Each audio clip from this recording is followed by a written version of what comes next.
కాకినాడ జిల్లా కలెక్టర్ హరేంద్ర ప్రసాద్ ఆదేశాలతో పిఠాపురం పాడా కార్యాలయంలో పాడా పీడీ డాక్టర్ శివరాం ప్రసాద్ ఆధ్వర్యంలో నిర్వహించిన 1 మంత్ 1 విలేజ్ ఫర్ విజిట్స్ కార్యక్రమానికి అర్జీదారులు పోటెత్తారు. ప్రజల నుండి పాడా పీడీ వినతులు స్వీకరించారు. జనసేన పార్టీ పిఠాపురం నియోజకవర్గ 5 కమిటీ సభ్యులు మాజీ ఎమ్మెల్యే పెండెం దొరబాబు ఈ కార్యక్రమానికి విచ్చేసి పాడా పీడీకి వినతులు అందజేశారు. యు కొత్తపల్లిలో సాగరమాల రోడ్డుకు సంబంధించి రైతుల సమస్యలతో పాటు పలు ప్రజా సమస్యలపై వినతులు అందజేశారు. తన భర్త కొండవరం గ్రామానికి చెందిన ఒక వ్యక్తి వద్ద అప్పు చేసి చనిపోయారని, కానీ అప్పు ఇచ్చిన వ్యక్తి కోట్ల రూపాయలు ఇవ్వాలని తనను డిమాండ్ చేస్తున్నారని ఆమె ఆవేదన వ్యక్తం చేస్తూ యు కొత్తపల్లి మండలం కొండవరం గ్రామానికి చెందిన పెంకే సుజాత పాడా పీడీని కలిసి వినతి పత్రం అందజేశారు. ఆమెకు బహుజన్ సమాజ్ పార్టీ పిఠాపురం నియోజకవర్గ ఇన్ఛార్జ్ ఖండవల్లి లోవరాజు మద్దతు తెలియజేశారు. ఆయన పేరు నారాయణ టాప్ అండి. నారాయణ టాప్ గారు పెట్టారండి 10 లక్షలకి. 10 లక్షలు జమ ఇస్తారండి. జమ వేసిన 15 లక్షలు అప్పు ఉందండి మాది. ఆ 15 లక్షలకి వడ్డీ కట్టి వడ్డీతో సహా తీర్చేస్తాను, మేము అమ్ముకుని కట్టేస్తాం మీ అప్పు అని చెప్పామండి. చెప్తే సరే అమ్మేసుకుని కట్టేమన్నారండి. సరే అమ్మాయికుని బేరం చూసుకున్నామండి. మేము ఆయన దగ్గర తీసుకెళ్లి అగ్రిమెంట్ తీసామండి. ఒక 20 లక్షలు కట్టామండి. కట్టిన తర్వాత రిజిస్ట్రేషన్ చేయడానికి టైం పెట్టారండి.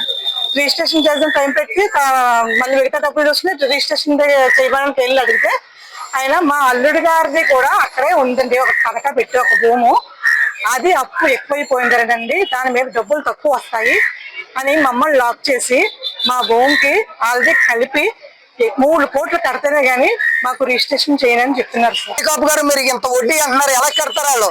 ఇంత చక్కెర వడ్డీలు అయితే వాళ్ళు ఎలా కడతారు? వాళ్ళ ఆయన ఏ రకంగా అప్పు చేసాడో వాళ్ళకి తెలియదు, వాళ్ళు సంతకాలు కూడా పెట్టలేదు. మీరు ఈ రకంగా నివసిస్తే ఎక్కడ పోవాలి? వాళ్ళు సత్తారా బతికితారా ఏమో తెలియదండి. అప్పుడు నేను అందరినీ కూర్చోబెట్టి మాట్లాడి మొత్తం అసలు ఎంత ఉందంటే మొత్తం ఇద్దరిని కలిపి 80 లక్షలు అప్పు ఉందన్నారు.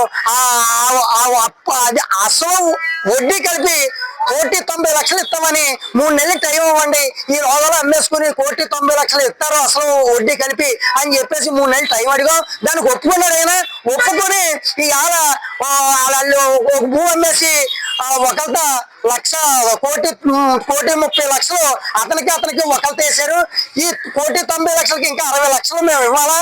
ఆ 60 లక్షలు ఇంకో భూ అమ్మి అది ఇచ్చేద్దామని చెప్పేసి నిన్న అగ్రిమెంట్ చేయించుకోవడానికి వెళ్తే అబ్బాయి నాకు అది కుదరదు, మొత్తం అంతా కూడా నాకు వడ్డీల మీద వడ్డీలు, ముందు ఏ రకంగా చక్కెర వడ్డీలు వేసానో అదే చక్కెర వడ్డీలు కట్టండి, 3 కోట్లు కట్టండి, 3 కోట్లు కడితే నేను రిజిస్ట్రేషన్ చేస్తాను, లేకపోతే మీరు దిక్కుల దగ్గర చెప్పుకోండి అని చెప్పేసి మమ్మల్ని కూడా చాలా సులభంగా మాట్లాడాడు.